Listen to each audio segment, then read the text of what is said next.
Hello friends, welcome to the Videsh academy. I hope आप सभी अच्छे होंगे, पढ़ाई कर रहे होंगे, घर पे सेफ होंगे।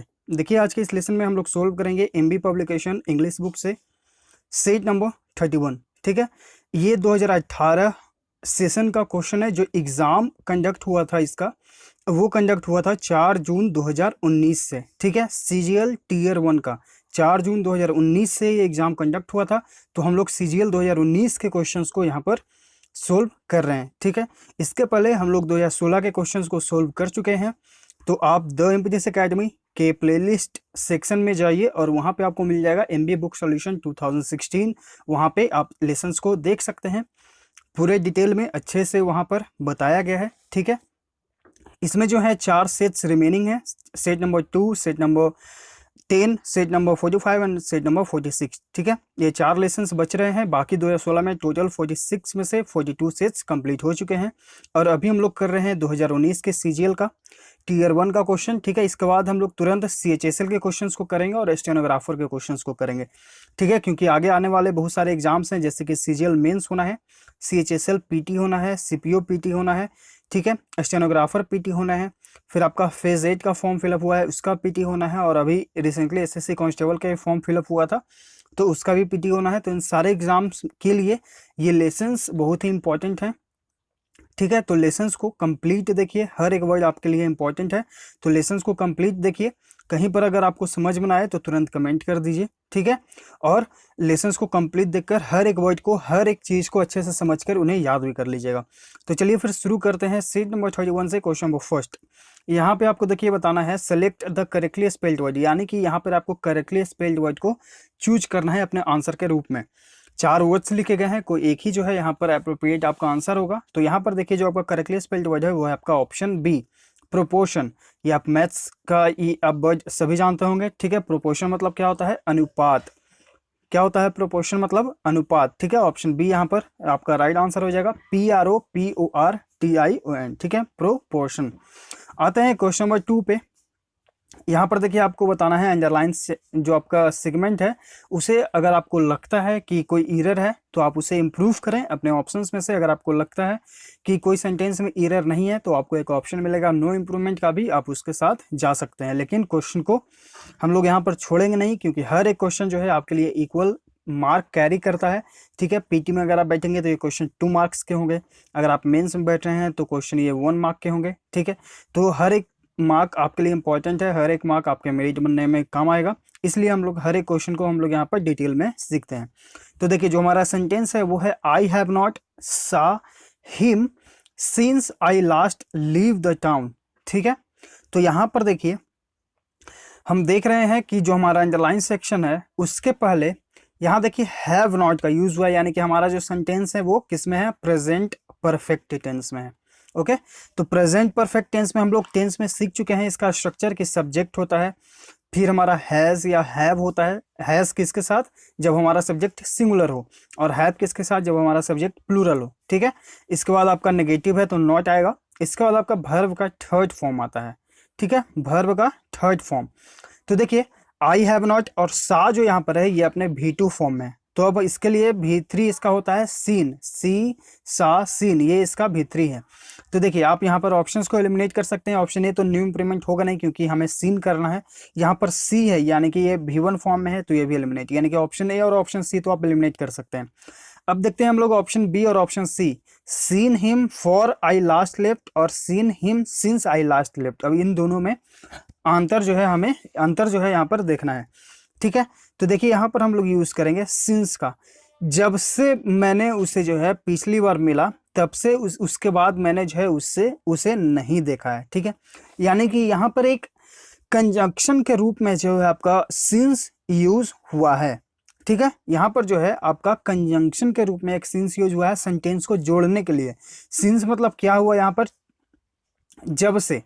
ठीक है, जब से मैं पिछली बार जो है अपने शहर को छोड़ा था तब से मैंने उसे जो है नहीं देखा है। यानी कि यहाँ पर जो है सिंस और फॉर जो यहाँ पर एक ऑप्शन आपका दे रहा है, ये आपका कंजंक्शन के लिए दे रहा है। ठीक है, लेकिन फॉर का मतलब हम लोग बिकॉज के रूप में भी ले सकते हैं। बिकॉज मतलब होता है क्योंकि। अगर हम यहाँ पर फॉर का यूज करेंगे तो हमारा सेंटेंस जो है ये सही नहीं बनेगा, ठीक है, क्योंकि सेंटेंस क्योंकि अगर हम यहाँ पर जोड़ देंगे तो हमारा ये सेंटेंस जो है अप्रोप्रिएट नहीं होगा, इसलिए जो है हम लोग यहाँ पर यूज करेंगे ऑप्शन डी यानी कि सिंस का, ठीक है। सिंस यहाँ पर आपको कंजंक्शन के रूप में यूज किया गया है। क्वेश्चन नंबर 3 पे आते हैं। कंजंक्शन यानी कि सेंटेंस को जोड़ने के लिए। Credit cards are replacing cash transactions, इसे आपको पैसिव वॉइस में चेंज करना है, ठीक है। ये एक्टिव वॉइस में है, अब इसे हम लोग पैसिव वॉइस में चेंज करेंगे। तो देखिए यहाँ पर आर रिप्लेसिंग है, तो ये जो है सेंटेंस किस टेंस में है, तो ये सेंटेंस जो हमारा है वो प्रेजेंट कॉन्टिन्यूअस टेंस में है। हम लोग जानते हैं subject plus is am are plus आपका वर्ब का फोर्थ फॉर्म यानी कि आईएनजी प्लस आपका ऑब्जेक्ट, ये होता है प्रेजेंट कॉन्टिन्यूअस टेंस को। तो इस यही देखिए आपका इस पैटर्न पर है। इसे हम लोग जब पैसिव वॉइस में बनाएंगे तो subject plus is am are plus आपका बीइंग प्लस आपका वर्ब का थर्ड फॉर्म, जब भी हम लोग पैसिव वॉइस में बनाते हैं तो हमारा वर्ब का थर्ड फॉर्म आ जाता है, ठीक है। तो देखिए अब अगर आपको रूल याद है तो आप अपने ऑप्शंस को एलिमिनेट करना सीखेंगे। देखिए यहाँ पर हैड बीन का यूज हुआ है, आप इसे एलिमिनेट कर सकते हैं। यहाँ पर हैव बीन का यूज हुआ है, आप इसे एलिमिनेट कर सकते हैं। यहाँ पर आर तो यूज हुआ है लेकिन बीइंग का यूज नहीं हुआ, इसलिए भी एलिमिनेट हो जाएगा। तो आपका जो राइट आंसर जो बचेगा वो आपका होगा option C, cash transactions are being replaced by credit cards, ठीक है। तो ऑप्शन सी यहाँ पर आपका राइट आंसर है। अगर आपको टेंस या वॉइस के किसी भी प्रकार में किसी भी टाइप में अगर आपको कोई दिक्कत है तो आप द एमबीजेस एकेडमी के प्लेलिस्ट सेक्शन में जाएं और वहाँ पे आपको मिलेगा एसएससी 45 डेज प्लेस, ठीक है। ये आपका प्लेलिस्ट है, इसमें आपको टेंस और वॉइस साथ साथ दिया गया है, सिखाया गया है, ताकि आप जो है एक साथ टेंस भी सीखें और उसी का पैसिव वॉइस बनाना सीखें, ठीक है। तो वहाँ पर आप सीख सकते हैं, इससे आपका समय भी बचेगा और आप जो है एकदम कन्फर्म हो जाएंगे, कोई भी उसके बाद दिक्कत नहीं होगा, ठीक है। आते हैं क्वेश्चन नंबर 4 पे। यहाँ पर आपको बताना है सिनोनिम रिनाउन का। सिनोनिम यानी कि पर्यायवाची शब्द, यानी कि उससे मिलता जुलता शब्द, ठीक है। तो देखिए रिनाउन मतलब क्या होता है, रिनाउन मतलब होता है प्रसिद्धि, ठीक है, प्रसिद्धि। अब इसका जो है आपको सिनोनिम बताना है, ऑप्शन देख लेते हैं। ऑप्शन है आपका ऑब्सक्योरिटी, इसका मतलब होता है धुंधलापन, अस्पष्टता, ठीक है। फेम यानी कि प्रसिद्धि, तो राइट आंसर देखिए आपका यहाँ पे ऑप्शन भी हो गया। रिनाउन यानी कि प्रसिद्धि, फेम मतलब ही प्रसिद्धि। विजडम यानी कि बुद्धिमत्ता।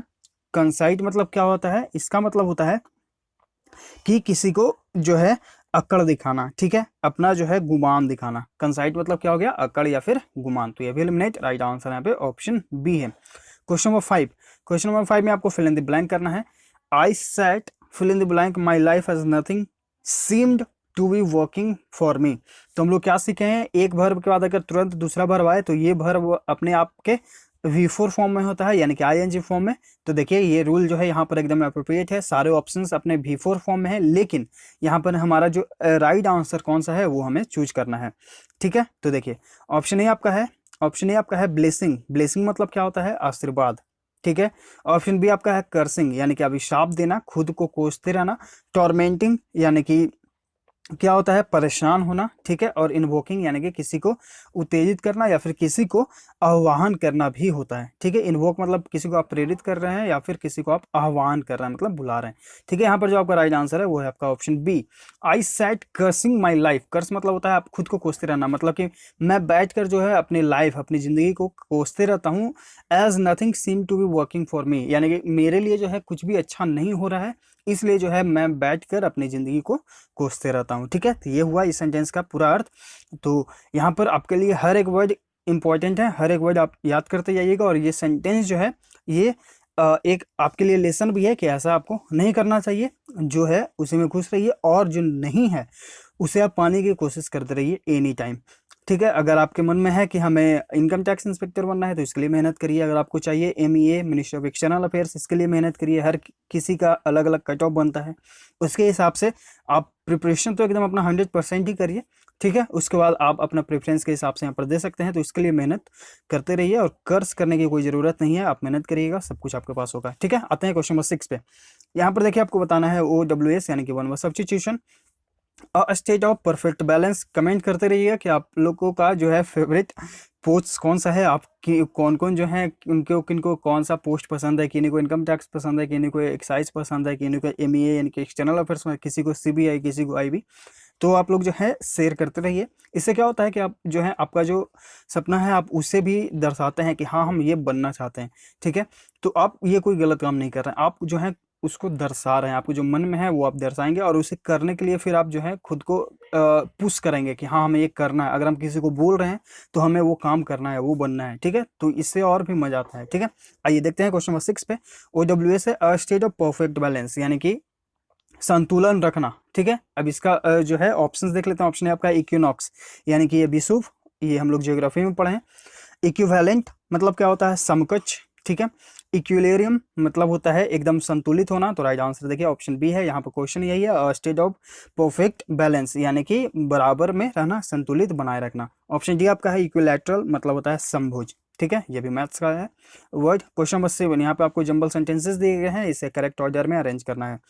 तो देखिए अगर आप इन्हें पढ़ेंगे, सेंटेंसेस को हम लोग क्या सीखेंगे कि सबसे पहले चारों सेंटेंस को पढ़ेंगे, ठीक है। इसके बाद हम अपना थीम निकालेंगे कि आखिरी हमारा सब्जेक्ट, इसमें मेन सब्जेक्ट क्या बनता है, थीम क्या बनता है, मीन्स कि ये चारों सेंटेंसेस क्या कहना चाह रहे हैं, कंक्लूजन क्या निकलेगा इसका, ठीक है। आप कमेंसमेंट पे ध्यान रखिए और एक कंक्लूजन पे ध्यान रखिए। कमेंसमेंट यानी कि शुरुआत, और कंक्लूजन यानी कि निष्कर्ष। जैसे कि अगर आप ए सीख रहे हैं तो आपको ध्यान रखना है कि हम जेड तक जाएंगे, ठीक है, बीच में नहीं रुकना है। तो यहाँ पर देखिए, यहाँ पर जो अगर आप पढ़ेंगे तो आप देखेंगे कि सबसे पहले यहाँ पर जो बात हो रहा है वो बात हो रहा है कि इंडियन सिनेमा के बारे में, और उसमें जो म्यूजिक होते हैं उसके बारे में, ठीक है। इन पॉपुलर इंडिया सिनेमा, यानी कि भारतीय सिनेमा जो है हमारा प्रसिद्ध, lyrics are to music what the heart is to body, यानी कि हमारा जो इंडियन सिनेमा है उसमें म्यूजिक जो है एक इंपॉर्टेंट बॉडी है, ठीक है। आप ये समझिए। उसके बाद अगर आप आएंगे तो यहाँ पर आप आएंगे लिरिक्स को फिर जोड़ेंगे, ठीक है। Lyrics help in creating a distinct narrative. देखिए यहाँ पर लिरिक्स की बात हुआ, अब यहाँ पर हम लोग आ गए लिरिक्स आखिर है क्या, उसके बारे में हम लोग जानेंगे, ठीक है। तो लिरिक्स जो है वो क्या करता है, help in creating a distinct narrative. Distinct मतलब क्या होता है, विशेष, नैरेटिव मतलब कथा एक प्रकार का, ठीक है। Some conventions of which have been carried over from the talkies area. तो लिरिक्स जो है एक विशेष कथा बनाता है, ठीक है। Some conventions of which, convention मतलब क्या होता है, परंपरा, of which have been carried over from the talkies area. Carry over मतलब क्या होता है, आगे ले जाना, जो है टॉकीज एरिया में हमेशा ये चलते रहा है, मतलब कि हमेशा इसके बारे में बात होते रहा है हमारे पास्ट में भी, ठीक है। उसके बाद अगर आप सेंटेंस को जोड़ेंगे तो यहाँ पर आएगा आपका option C, however songs seem to be have acquired the musical grammar of their own, establishing an emotional chord with the listeners.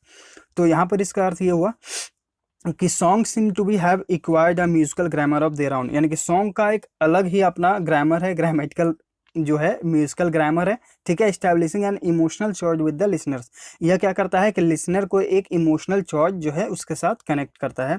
The songs have outlived film in people's memories, और यह लोगों के याद में भी रहता है, ठीक है। तो यहाँ पर जो आपका राइट आंसर है ऑप्शन सी है। तो इस तरह से आप सेंटेंसेस को कनेक्ट करें, पहले कंक्लूजन, पहले कमेंसमेंट करें, उसके बाद कंक्लूजन निकालें। फिर से क्वेश्चन नंबर 8 आपका वही है, मतलब जंबल सेंटेंसेस को करेक्ट ऑर्डर में अरेंज करना है, ठीक है। तो अगर आप यहाँ पर पढ़ेंगे तो यहाँ पर आप देखेंगे कि कोई ऐसा चीज़ के बारे में बात हो रहा है जब आप घर पे होते हैं, ठीक है, या फिर रेस्टोरेंट में होते हैं, और उसके बारे में यहाँ पर खाने के बारे में पूरा बात होगा, ठीक है।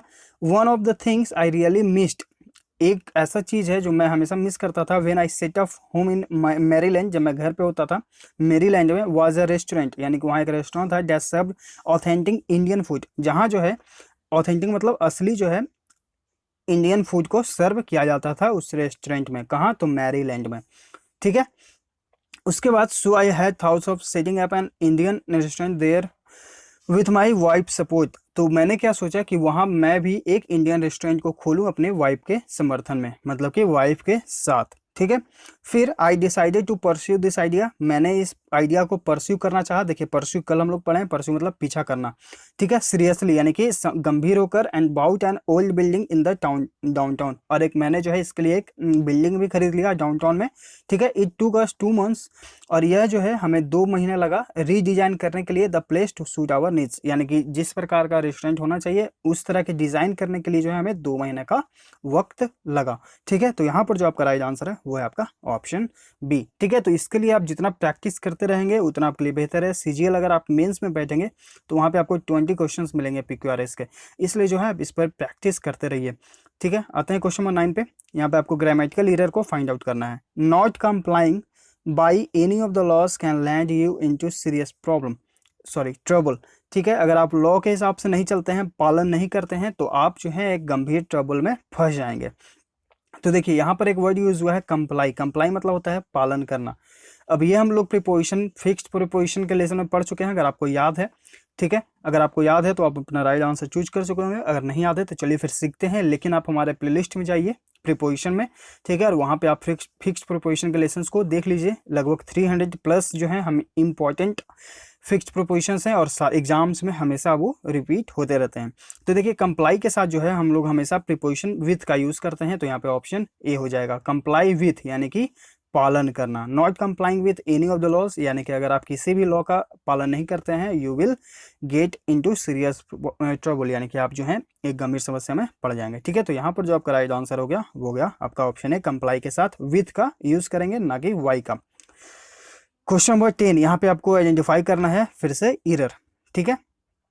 देखिए क्या है हमारा सेंटेंस, Raja Ravi Varma was one of the first artists who tried to create a style that was both modern and traditional। देखिए अगर हम सेंटेंस को देखें कि प्रेजेंट या पास्ट में है तो यहाँ पर was का यूज हुआ है, यहाँ पर भी was का यूज हुआ है, यानी कि हमारा यहाँ पर भी टू यूज हुआ है। देखिए यहाँ पर ट्राइड है, ठीक है, तो यानी कि हमारा सेंटेंस जो है पूरा वो पास्ट टेंस में है, तो इस सेंस में तो कोई भी एरर नहीं होगा। लेकिन हम लोग ये भी सीख चुके हैं कि वन ऑफ द के बाद हमारा जो नाउन होता है, ठीक है, ये अपने प्लूरल फॉर्म में होता है, नाउन, ठीक है, ये अपने प्लूरल फॉर्म में होता है और सब्जेक्ट हमारा सिंगुलर फॉर्म में होता है। सॉरी, नाउन जो होता है वो प्लूरल फॉर्म में है और वर्ब जो है आपका वो सिंगुलर फॉर्म में है, ठीक है, वर्ब आपका सिंगुलर फॉर्म में है। तो देखिए यहाँ पर हमारा जो नाउन है वो बनेगा फर्स्ट आर्टिस्ट, ठीक है, यहाँ पर जो आपका क्या है आपका फर्स्ट आर्टिस्ट, ठीक है। तो आर्टिस्ट की जगह हम लोग क्या यूज करेंगे, आर्टिस्ट का यूज करेंगे, क्योंकि हमारा जो नाउन है वो अपने प्लूरल फॉर्म में होना चाहिए। तो आर्टिस्ट सिंगुलर है, इसे हम लोग एस लगाकर प्लूरल बनाएंगे, ठीक है। तो वन ऑफ द के बाद हम लोग क्या सीखें कि हमारा जो नाउन है वो अपने प्लूरल फॉर्म में होगा, ठीक है। तो यहाँ पर जो आपका एरर हो गया वो हो गया आपका ऑप्शन डी, आर्टिस्ट की जगह आर्टिस्ट यूज करेंगे। क्वेश्चन नंबर 11, यहाँ 11, यहाँ पे आपको आइटम का अर्थ बताना है। मेनी पीपल ज्वाइन पॉलिटिक्स, बहुत सारे लोग जो हैं वो पॉलिटिक्स ज्वाइन करते हैं, राजनीति, to feather their own nest. ये हम लोग आइटम ऑलरेडी सीख चुके हैं, आई होप आप सभी को याद होगा। To feather their own nest मतलब होता है खुद के स्वार्थ के लिए ही कोई काम करना, ठीक है, यानी कि कोई काम कर रहे हैं उसमें आपका निजी स्वार्थ छिपा हुआ है, ठीक है। तो यहाँ पर जो आपका राइट आंसर होगा वो होगा आपका option B, promote their own interest, यानी कि अपने हित के लिए आप कोई काम करते हैं, ठीक है। तो यहाँ पर इस सेंटेंस का यही अर्थ हुआ कि मेनी पीपल जो हैं वो पॉलिटिक्स इसलिए ज्वाइन करते हैं ताकि वो खुद के लिए कुछ कर सकें, मतलब कि अपना पैकेट भरने के लिए वो करते हैं, अपने स्वार्थ के लिए, ठीक है। बाकी ऑप्शंस जो है, मेक अदर्स लाइफ कंफर्टेबल, यानी कि दूसरों के जो जीवन है उसे कंफर्ट करने के लिए आरामदायक, ये थोड़ा सा सच है, मतलब लॉजिकली अगर हम लोग बात करें, कुछ कुछ पॉलिटिशियंस हमारे लिए अच्छे भी काम करते हैं, लेकिन यहाँ पर जो हमारा आइटम है उसके अर्थ उसके अनुसार हमें यहाँ पर आंसर जाना है, ठीक है, इमोशनली नहीं। ऑप्शन बी यहाँ पे राइट आंसर है। ऑप्शन सी आपका है यूटिलाइज ब्लैक मनी। यूटिलाइज मतलब होता है यूज करना, यानी कि ब्लैक मनी को यूज करना। सर्व देयर कंट्री, यानी कि अपने कंट्री को यानी कि अपने देश को सर्व करना, सेवा करना, ठीक है। Right answer option B. Question number 12, fill in the blank है। द रोड्स एट 15,000 फीट, यानी कि जो 15,000 फीट पर जो रोड्स हैं, आर नॉट इजिली नेविगेबल, वो आसानी से नेविगेबल नहीं है, यानी कि आप वहाँ पर नहीं जा सकते हैं। And the air is fill in the blank and freezing.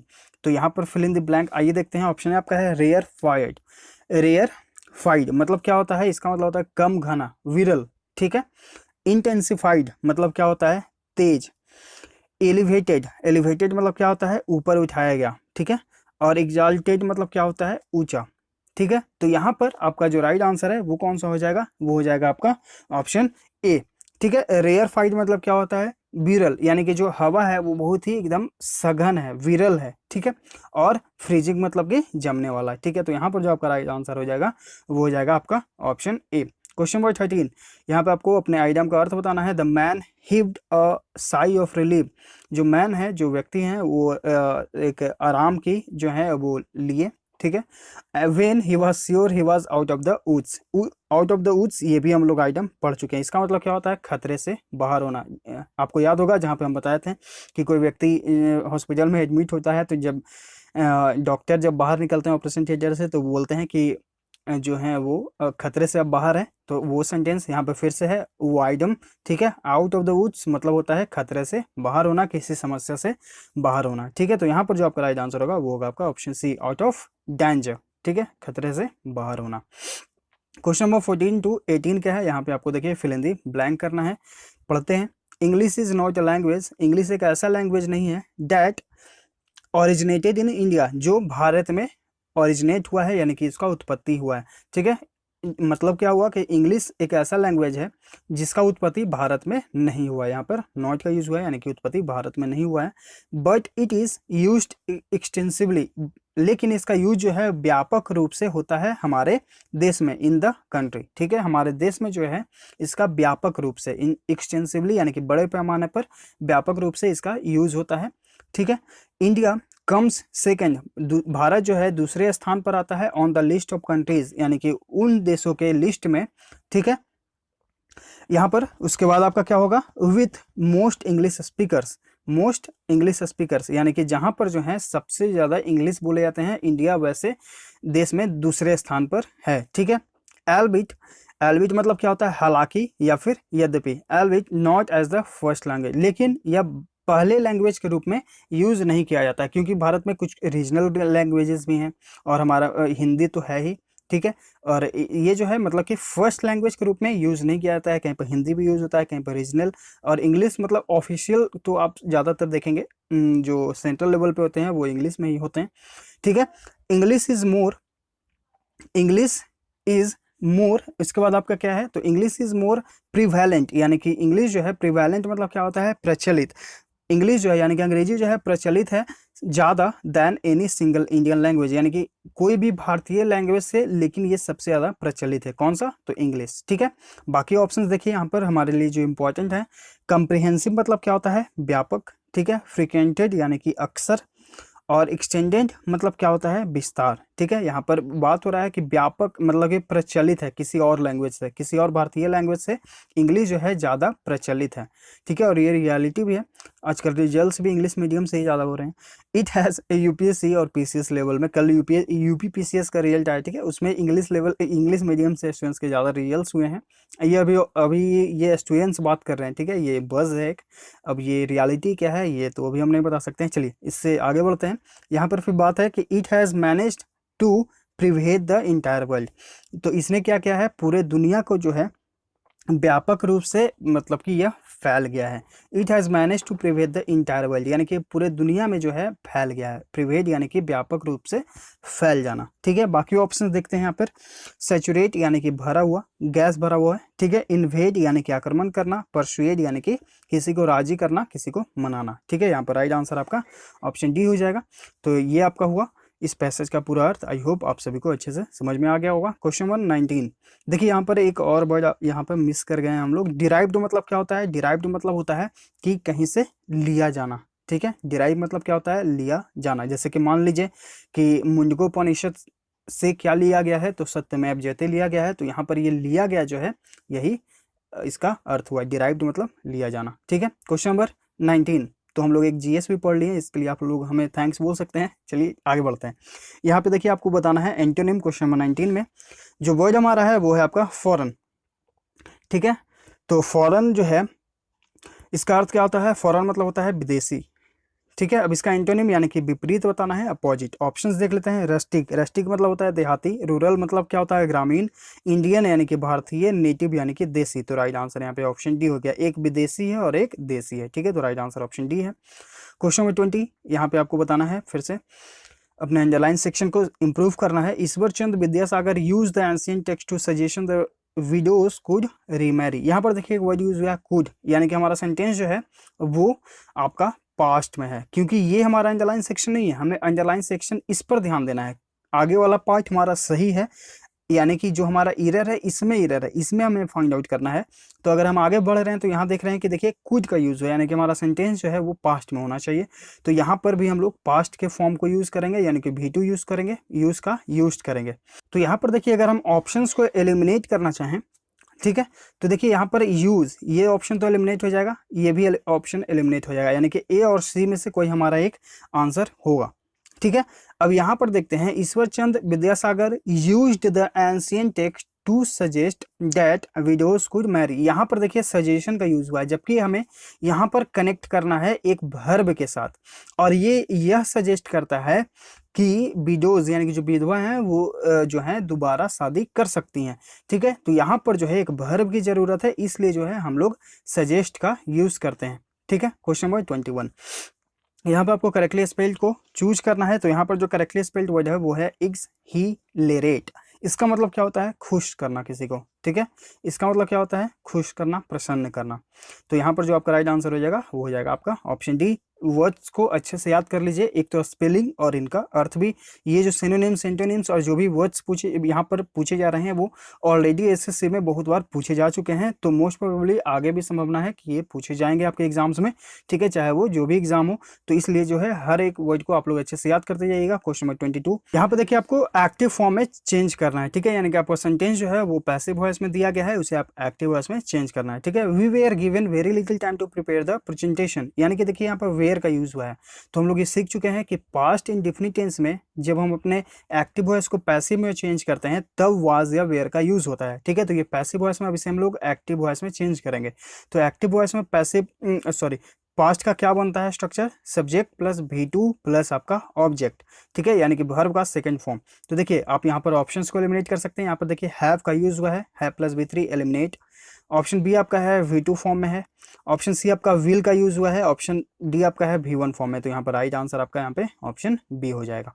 ठीक है, they give us very little time to prepare the presentation. Question number 23, यहाँ पे आपको अप्रोप्रिएट एंटोनिम बताना है, यानी कि विपरीतार्थक शब्द एसेंट। इसका मतलब क्या होता है? इसका मतलब होता है ऊपर चढ़ना। ठीक है, क्या होता है? ऊपर चढ़ना, जो कि आपको हमेशा करता रहना है। अब अगर आप अच्छे से प्रिपरेशन करते रहेंगे तो हर दिन कुछ नया सीखेंगे, हर दिन कुछ नया सीखेंगे और फिर आपका रिजल्ट हुआ। ठीक है, तो ये हुआ आपका एसेंट यानी कि ऊपर चढ़ना। ऑप्शन देख लेता हूँ। ऑप्शन आपका है डिसेंट। मतलब क्या होता है? डिसेंट मतलब होता है नीचे गिरना, मतलब कि ढलान। ठीक है, तो आपका राइट आंसर जो है आपका यहाँ पे ऑप्शन ए हो जाएगा। बाकी ऑप्शंस हैं। डिप्रेशन मतलब क्या होता है? खिन्नता, उदासी। ठीक है, ये डिसेंट है, इसका मतलब होता है सभ्य। तो ये दोनों वर्ड्स आप अच्छे से याद कर लीजिएगा, दोनों में कंफ्यूज नहीं होइएगा। डिस्टेंट यानी कि दूर। ठीक है, right answer option A. Question number 24, यहाँ पे आपको चूज करना है सिनोनिम। ठीक है, सिनोनिम यानी कि पर्यायवाची शब्द डिवाउट। इसका मतलब क्या होता है? डिवाउट मतलब होता है धार्मिक। ठीक है, क्या होता है? धार्मिक। अब इसका जो है आपको यहाँ पर राइट आंसर बताना है। ऑप्शंस देख लेते हैं। ऑप्शन ए आपका है रेवर्ड यानी कि सम्मानित। ठीक है, मतलब जिसे आप आदर कर सकते हैं, मतलब कि आदर देने योग्य। ठीक है, श्रद्धा। लॉयल मतलब क्या होता है? लॉयल मतलब होता है निष्ठावान। पायस मतलब होता है धार्मिक। और रिस्पेक्टेबल यानी कि सम्मानित, जिसे आप इज्जतदार भी बोल सकते हैं। तो ये राइट आंसर आपका हो जाएगा ऑप्शन सी।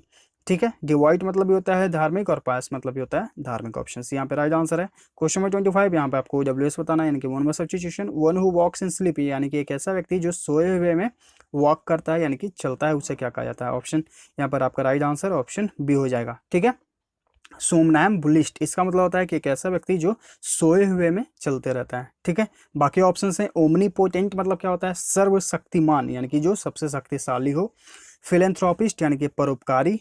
और ऑप्शन डी आपका है पेडेस्ट्रियन, यानी कि जो पैदल चलता है, पैदल चलने वाले यात्री। ठीक है, तो ये ऑप्शन यहाँ पे राइट आंसर ऑप्शन बी हो जाएगा। तो ये हुआ सेट नंबर 31 का डिटेल में सॉल्यूशन। आई होप आप सभी को अच्छे से हर एक वर्ड, हर एक सेंटेंस, हर एक क्वेश्चन समझ में आ गया होगा। तो समझाने का तरीका अच्छा लगा तो प्लीज़ लाइक करें और ज़्यादा से ज़्यादा अपने स्टडी ग्रुप्स में शेयर करें, ताकि और लोग जो है इसे देखें, समझें, सीखें और हमारे साथ जुड़ें और इसका फ़ायदा उठा सकें। अगर आप नए हैं तो चैनल को सब्सक्राइब कर लीजिए, ताकि आपके पास नोटिफिकेशन जाता रहे, आप अपडेट होते रहें। और टेलीग्राम हमारा चैनल जो है उसे आप लोग जरूर ज्वाइन कर लें। डिस्क्रिप्शन में उसका लिंक दे दिया गया है। वहाँ पे आपको डेली क्विजेस होते रहते हैं, जीएस के इंपॉर्टेंट टॉपिक्स शेयर किए जाते हैं, करेंट अफेयर्स के क्विज होते हैं, इंग्लिश के क्विज होते हैं। ठीक है, तो आप डिस्क्रिप्शन लिंक के थ्रू आप जाइए और वहाँ पे आप विजिट करिए। अगर आपको लगे कि यूज़फुल है तो ज्वाइन भी कर लीजिएगा। ठीक है, मिलते हैं आगे के लेसन्स में। Thank you.